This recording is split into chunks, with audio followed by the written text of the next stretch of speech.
If in case ನೀವು ನನ್ನ Telegram channel join ಆಗಬೇಕಂದ್ರೆ ಡಿಸ್ಕ್ರಿಪ್ಷನ್ ಬಾಕ್ಸಲ್ಲಿ ಲಿಂಕ್ ಉಂಟು, ಅಲ್ಲಿಂದ ನೀವು ಚೆಕ್ಔಟ್ ಮಾಡ್ಬೋದು. ಬಿಕಾಸ್ ಅಲ್ಲಿ ನಾನು ನನಗೆ ಚೆನ್ನಾಗಿರೋ ಸ್ಟಾಕು ಮತ್ತು ಚಾರ್ಟಲ್ಲಿ ಒಂದೊಳ್ಳೆ ಕ್ವಾಲಿಟಿ ಸ್ಟಾಕು ನಾನು ಪೋಸ್ಟ್ ಮಾಡ್ತಾ ಇರ್ತೀನಿ. ರೀಸೆಂಟ್ಲಿ ಎಲೆಕ್ಷನ್ ಆಯಿತು, ಅಲ್ಲಿ ತುಂಬ ಜನ ಹಣ ಮಾಡಿದರು ವಿತ್ ಡಿಸಿಪ್ಲಿನ್ ಮತ್ತು ಮಾರ್ಕೆಟಿಗೆ ರೆಸ್ಪೆಕ್ಟ್ ಮಾಡಿ. ಬಟ್ ತುಂಬ ಜನ ಏನು ಮಾಡಿದ್ರು ಅಂದರೆ ಏನೇ ಆಗಲಿ ಇವತ್ತೇ ಆಗಲಿ, ಇಲ್ಲ ಇವತ್ತು ಝೀರೋ ಆಗಬೇಕು, ಇಲ್ಲ ಇವತ್ತು ಹೀರೋ ಆಗಬೇಕು, ಎಮೋಷ್ನಲ್ ಕಂಟ್ರೋಲ್ ಮಾಡಲಿಕ್ಕಾಗದೆ ತುಂಬ ಜನ ಅಲ್ಲಿ ಹಣನ ಕಳ್ಕೊಂಡಿದ್ದಾರೆ ಕೂಡ. ಸೊ ಇವತ್ತು ನಾನು ಈ ವಿಡಿಯೋದಲ್ಲಿ ನಾನು ನಿಮಗೆ ತಿಳಿಸ್ಕೊಡ್ತೀನಿ ಹೇಗೆ ನಾವು ಒಂದು ಇವೆಂಟ್ನ ಟ್ರೇಡ್ ಮಾಡಬೇಕು, ಏನು ಮಾರ್ಕೆಟ್ ಎಕ್ಸ್ಪೆಕ್ಟ್ ಮಾಡ್ತಾರೆ ಮತ್ತು ನಾವು ಹೇಗೆ ಅಲ್ಲಿ ಇನ್ವೆಸ್ಟಿಂಗ್ ಮಾಡಬೇಕಂತ. ಸೊ ದಟ್ ವಿಡಿಯೋ ಕೊನೆ ತನಕ ನೋಡ್ತಾ ಇದ್ದು ಇನ್ ಡೀಟೇಲ್ಸಲ್ಲಿ ನಿಮಗೆ ಕ್ಲಿಯರ್ ಆಗ್ತದೆ. ಇವೆಂಟಲ್ಲಿ ಎನಿ ಸ್ಪೀಚ್ ಆಗಲಿ, ಎನಿ ರೇಟ್ ಕಟ್ ಆಗಲಿ ಅಥವಾ ಎನಿ ಚೇಂಜಸ್ ಆಗಲಿ, ಏನು ಮಾರ್ಕೆಟ್ ಎಕ್ಸ್ಪೆಕ್ಟ್ ಮಾಡಿದೆ ಅದು ಮಾರ್ಕೆಟಿಗೆ ಸಿಗ್ತಾ, ರಿಯಾಕ್ಟ್ ಮಾಡ್ತಾರೆ ಸಿಕ್ಕಿದ್ರೆ, ಇಫ್ ಇನ್ ಕೇಸ್ ಸಿಕ್ಕಿಲ್ಲ ಅಂದರೂ ಕೂಡ ರಿಯಾಕ್ಟ್ ಮಾಡ್ತಾರೆ. ನಾನು ನಿಮಗೊಂದು ಎಕ್ಸಾಂಪಲ್ ಮೂಲಕ ಹೇಳ್ತೀನಿ. ಲಾಸ್ಟ್ ಫ್ರೈಡೇ ಸ್ಯಾಟರ್ಡೆ ದಿನ ಒಂದು ಎಕ್ಸಿಟ್ ಪೋಲ್ ಆಯಿತು. ಆ ಎಕ್ಸಿಟ್ ಪೋಲಲ್ಲಿ ಕ್ಲಿಯರ್ಲಿ ಮೆನ್ಷನ್ ಇತ್ತು 320 to 350 ಅಥವಾ 360 ಸೀಟ್ BJPಗೆ ಬರ್ಬೋದು ಈ ಸಲ ಎಲೆಕ್ಷನಲ್ಲಿ ಅಂತ ಕ್ಲಿಯರ್. ಸೊ ಅದನ್ನೇ ಮಾರ್ಕೆಟ್ ಎಕ್ಸ್ಪೆಕ್ಟ್ ಮಾಡಿ, ತುಂಬ ಜನ ಎಕ್ಸ್ಪೆಕ್ಟ್ ಮಾಡಿ ಮಾರ್ಕೆಟು ಸೋಮವಾರ ದಿನ ಒಂದೊಳ್ಳೆ ಬುಲ್ ರನ್ ಕೊಡ್ತು. ದಟ್ ಮೀನ್ಸ್ 2000-3000 ಮಾರ್ಕೆಟು ಒಂದೊಳ್ಳೆ ಪಾಸಿಟಿವ್ ಆಗಿ ಕ್ಲೋಸ್ ಆಯಿತು. ವೆರಿ ಗುಡ್ ಮೂಮೆಂಟಮ್ ಸಿಕ್ಕಿತ್ತು, ಫೈನ್. ಸೊ ತುಂಬ ಜನ ಇನ್ವೆಸ್ಟರೆಲ್ಲ ಖುಷಿಯಾಗಿದ್ದರು.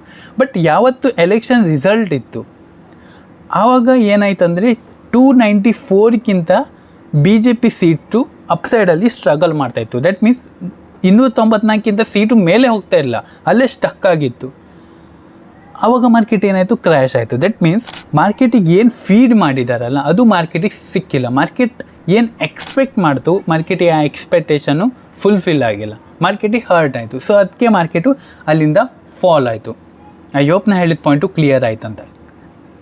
ಸೊ ಯಾವತ್ತಿದ್ರೂ ನೀವು ಮಾರ್ಕೆಟ್ ಏನು ಎಕ್ಸ್ಪೆಕ್ಟ್ ಮಾಡ್ತಾರೆ ಅದನ್ನ ತಿಳ್ಕೊಳ್ಳಿ, ಮತ್ತು ಮಾರ್ಕೆಟಿಗೆ ಏನು ಬೇಕು ಅದನ್ನ ತಿಳ್ಕೊಳ್ಳಿ. ಇಫ್ ಇನ್ ಕೇಸ್ ಮಾರ್ಕೆಟಿಗೆ ಏನು ಬೇಕು ಅದು ಮಾರ್ಕೆಟಿಗೆ ಸಿಗ್ತಾ, ವೆಲ್ ಆ್ಯಂಡ್ ಗುಡ್, ಅಲ್ಲಿಂದ ಮೂಮೆಂಟಮ್ ಸಿಗ್ಬೋದು.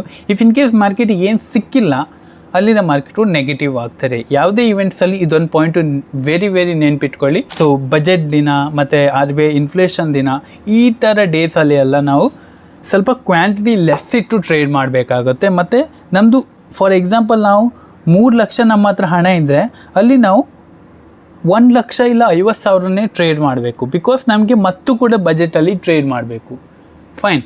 ಸೊ ಆ ಥರ ನೀವು ಪ್ಲ್ಯಾನ್ ಮಾಡ್ಕೊಳ್ಳಿ.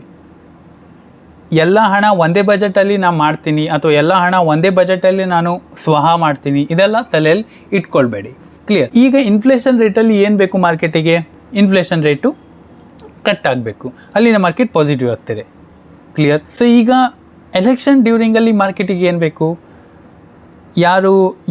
ಏನು ಎಕ್ಸಿಟ್ ಪೋಲಲ್ಲಿ ಬಂದಿದೆಯಲ್ಲ ಅದೇ ಪಾಸಿಟಿವಲ್ಲಿ ಇರಬೇಕು, ಅದೇ ಸೀಟು ಬರಬೇಕು. ಅಥವಾ ಯಾವ ಕರೆಂಟ್ ಗೌರ್ಮೆಂಟ್ ಆಡಳಿತ ಮಾಡ್ತಾ ಉಂಟಲ್ಲ ಅದೇ ಗೌರ್ಮೆಂಟು ಕಂಟಿನ್ಯೂ ಮಾಡಬೇಕು. ಬಜೆಟ್ ಡೇನಿನ ಏನಾಗಬೇಕು, ಇನ್ಕಮ್ ಟ್ಯಾಕ್ಸಲ್ಲಿ ಸ್ವಲ್ಪ ರಿಡ್ಯೂಸ್ ಆಗಬೇಕು, ಮತ್ತು ಅವ್ರಿಗೆ ಸ್ವಲ್ಪ ಇದಾಗಬೇಕು, ಬ್ಯಾಂಕಿಂಗ್ ಸೆಕ್ಟರ್ ಇದಾಗಬೇಕು, ಸ್ವಲ್ಪ ಅದು ಇದು ಬ್ಲಾ ಅದೆಲ್ಲ ಆಗಬೇಕು. ಸೊ ಪಾಸಿಟಿವ್ ನ್ಯೂಸ್ ಮಾರ್ಕೆಟಿಗೆ ಬೇಕು, ನಾಟ್ ನೆಗೆಟಿವ್ ನ್ಯೂಸ್, ಫೈನ್.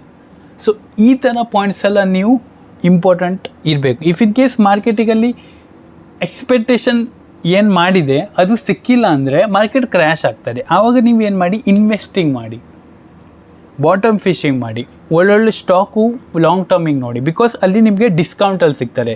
ಯಾವುದೇ ಮಾರ್ಕೆಟ್ ಕ್ರ್ಯಾಶ್ ಆಗಿರಲಿ ನೀವು ಹೆದರ್ಕೊಳ್ಳೋದು ಬೇಡ. ನಿಮ್ಮದು ಡಿಮ್ಯಾಟ್ ಅಕೌಂಟಲ್ಲಿ ಎಷ್ಟು ಹಣ ಉಂಟು ಎಲ್ಲ ನೀವು ಲಾಂಗ್ ಟರ್ಮಿಗೆ ಹಣ ಇನ್ವೆಸ್ಟ್ ಮಾಡಿಬಿಡಿ. ಬಿಕಾಸ್ ಒಳ್ಳೊಳ್ಳೆ ಸ್ಟಾಕು ಆ ಒಂದಿನ ಆ 1 ಮಿನಿಟು ಡಿಸ್ಕೌಂಟಲ್ಲಿ ಸಿಗುತ್ತೆ. ಆ ಮಿನಿಟನ್ನು ನೀವು ವೇಸ್ಟ್ ಮಾಡಲಿಕ್ಕೆ ಹೋಗಬೇಡಿ, ಫೈನ್. ಸೊ ಈವೆಂಟ್ ದಿನ ಏನು ಕೂಡ ತಲೆಬಿಸಿ ಮಾಡ್ಕೊಳ್ಳಿಕ್ಕೆ ಹೋಗಬೇಡಿ. ಆ ನ್ಯೂಸಲ್ಲಿ ಏನುಂಟು, ಈ ನ್ಯೂಸಲ್ಲಿ ಏನುಂಟು, ಏನಿಲ್ಲ.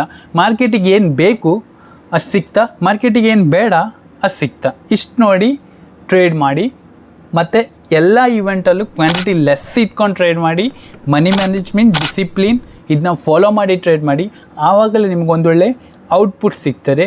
ಯಾವಾಗ ನಿಮ್ಮದು ಇನ್ಪುಟ್ ಚೆನ್ನಾಗಿ ಹೋಗ್ತಾರೆ ಆವಾಗ ನಿಮ್ಮದು ಔಟ್ಪುಟ್ ಒಳ್ಳೆ ಪಾಸಿಟಿವ್ ಆಗಿಯೇ ಬರ್ತಾರೆ, ಫೈನ್.